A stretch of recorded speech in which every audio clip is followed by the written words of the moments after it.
Setiap perniagaan mesti ada satu komitmen tetap, bayar sewa. Contohnya, sewa kedai ialah RM2,000 setiap bulan.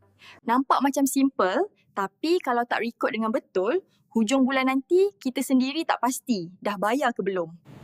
Ramai pemilik masih menulis secara manual, ada yang menggunakan Excel dan ada yang menunggu sehingga akhir bulan sebelum mengira semuanya sekaligus. Masalahnya, bila nak tengok baki sebenar dalam bank, kena semak satu-satu transaksi. Memang ambil masa.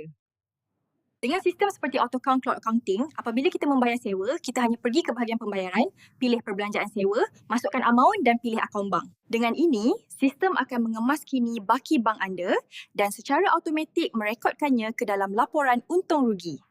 Jika jumlah sewa adalah sama setiap bulan, ia boleh ditetapkan sebagai berulang. Sistem akan menjananya setiap bulan tanpa kita perlu ingat.